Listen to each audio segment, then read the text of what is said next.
I invested £110,507 into this property and I encountered so many challenges. So in this video, I'm gonna show you the before and after, what problems we encountered so you can learn from my mistake, how I spent £110,507 and share with you probably the answer to why you probably clicked on watching this video. Did I make a profit or did I lose? Firstly, this video makes up the third and final video of a series of videos I created to record the entire journey from start to finish. And you can watch the other two videos by going to the description below. So here's the before pictures and here's the after pictures. Now let me walk you through what we did. In the front garden, on one side, it had like no fence and it was grass growing in different areas. It didn't really look appealing at all. So what we did was put some nice fencing at the front and put some membrane and chip stones down just to make it look appealing for a tenant or buyer when they walk into the property. This room that you see here is the downstairs living room. We just made that cosmetically look better. So we didn't change the radiator, just painted and put new carpet in, as well as a new door entrance into it. And the kitchen, you'll notice this is the exact same kitchen that was there before, but we made some really cost-effective upgrades. We changed the floor into a herringbone style. We also changed the worktop, put an integrated hob, oven, and extractor fan, and put some tiling at the back. That really tied things together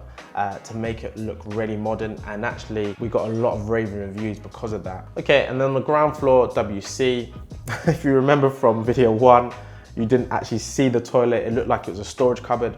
Well, we obviously got rid of that rubbish. We put a new toilet in, we put a new hand basin, and we put new flooring, and it really made it a lot more fresher and actually functionally usable. Interestingly, that WC actually didn't have any hot water go into it, so we had to do a feed from the bathroom to feed it to have hot water and cold water running as well. And up the stairs, again, simple upgrade, which was change the carpets and painting and decorating. At the front door, to the right hand side, there was actually a pronounced area of damp. So as part of the first fix on the property, we actually fixed that damp. That obviously makes it more structurally stable going forward. And one of my favorite rooms is the bathroom. If you recall the last bathroom, it was, for no better words, rank and outdated. But we did a really nice upgrade here. So some nice marble style tiling. We put a new bathroom suite in, we changed the radiator too, and put some new LVT flooring. Now we move into the master bedroom. If you recall from previous videos, was outdated and it stank. We had to do a lot of work here in terms of opening the air vent, clearing it out, doing a real deep clean in the windows, between the window ledges, between the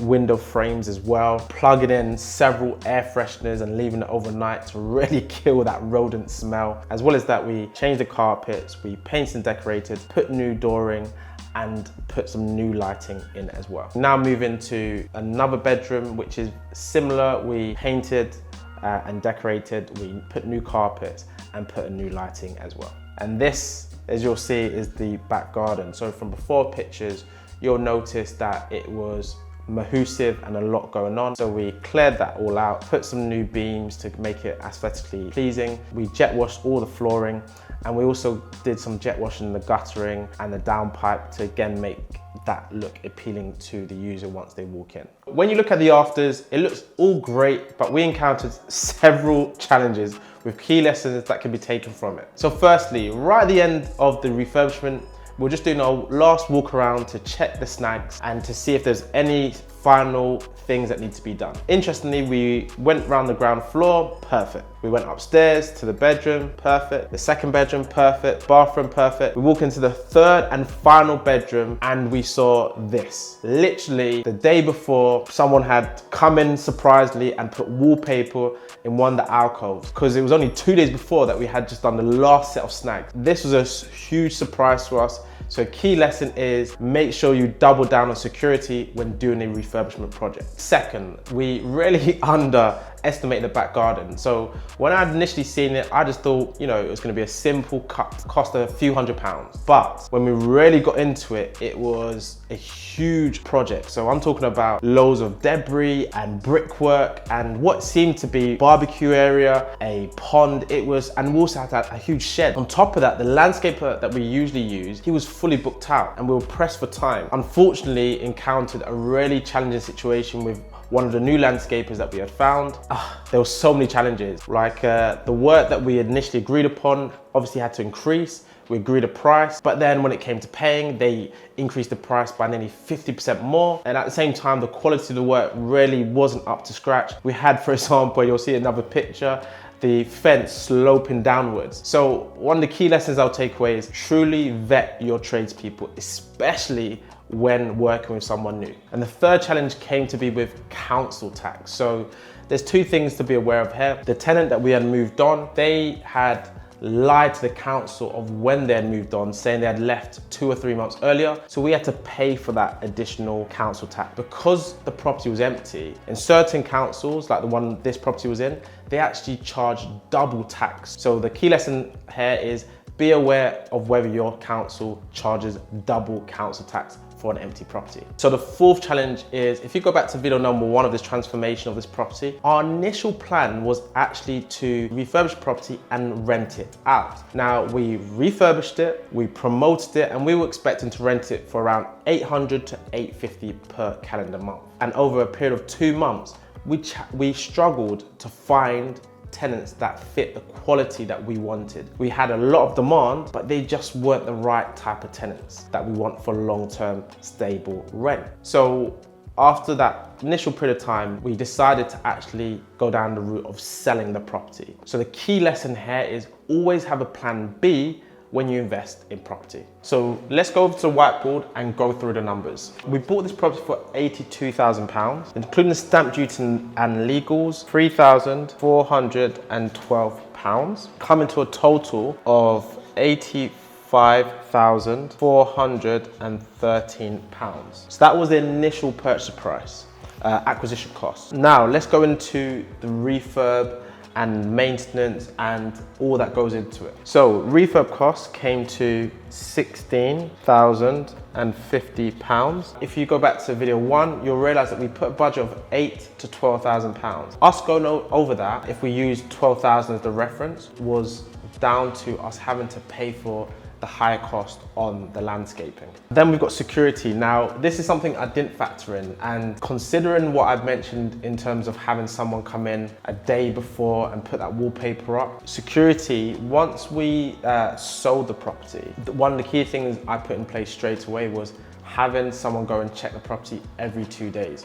Yes, it was a cost that I didn't factor in, but it made sure that we got to the finish line with no surprises. So security, £2,650. So the council tax came to £2,350. And remember what I mentioned, this is something that we had factored in, but we actually started to experience empty property tax. So when you're doing something like this, especially if you're going to sell it or you're refurbishing it to rent it out, be aware of that because it changes and varies from council to council. Then, as I mentioned, as you know from the first video, we were moving a tenant on as part of this project. And when we factor in legal costs and eviction costs and bailiffs as well, the cost came to £3,418. Insurance, that's something you need to be factoring because it was a property that was empty. There was some insurance is going to be a bit higher than your standard £300. So ours came to, over that period of time, to £661. So when we add that all together, the refurb, security, council tax, eviction costs, etc., that comes to a total of £25,094. Adding the acquisition costs and the refurbishment costs and holding costs, the total investment comes to £110,507. So £110,507 is what we had to invest in to complete the refurbishment and get it ready. The big key question you'll be thinking is, did we make a profit or did we make a loss? So firstly, the sale price. This was the interesting one. If you remember from our video, we expected the end value to be somewhere around the 120 to 125,000. Now, when we had the estate agent come out to give us a valuation, they expected it to sell around 130,000. Now, this is where it gets really interesting. We had signed up a week before Christmas, and if you know about the Christmas period, usually house sales are very slow. So we signed up. I didn't expect any movement to the new year. Roll on a few days, I get a surprise phone call at around 10 o'clock in the morning from the estate agent. So I'm just thinking maybe they're asking some questions. They say we've got a buyer, and the buyer has bid 135,000. And I was like, well, it's really early. Let's just see if there's more buyers next year, and then we really boost the price up. This is where it got interesting. 10 minutes later, the agent comes up, calls back and says the buyer wants to buy at 140,000. And I said, look, let's just wait. Let's wait for the investor. Let's wait for next year where we'll have more buyers come in. Then a few more minutes later, the call comes from the agent. What do you want? I wasn't already prepared for it. Initially, you remember, I thought we were gonna sell it for 130, and now we're at 140. So I just said, well, I want 146. A bit random, I know, but I thought, oh, well, our legal cost is gonna be around £1,000, so why not get 145 plus 1,000, and we kind of call it quits there. Not expecting them to go up to that bit. A few more minutes later, this agent calls up and says, accepted, and the buyer has wished you a very Merry Christmas. So it was a really good early Christmas gift to sell it for a price of £146,000. So £16,000 more than what the agent expected. Now, let's go into the cost to sell it and legals. So it came to £3,225.80. We know the estate agent, so we got a really good deal with them because of the amount of properties we sell and the relationship that we have.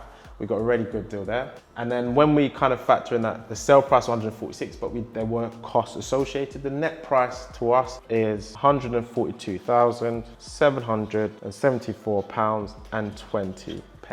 Probably one of the key reasons why you watch this video was to realize, did we make a profit or did we lose? And as you'll probably notice, we actually made a profit. And that came to £32,267.40. So check this out. If you're interested in getting help with growing your portfolio, just click the link in the description and get access to our Investor Toolkit that gives loads of resources, including access to our off-market, ready-to-go investment opportunities. But buying and selling isn't for everyone. And actually, real long-term wealth is built through holding property assets long-term. So watch this video where I share a case study of one of our buy and hold investments where our client got everything taken care of for them from start to finish.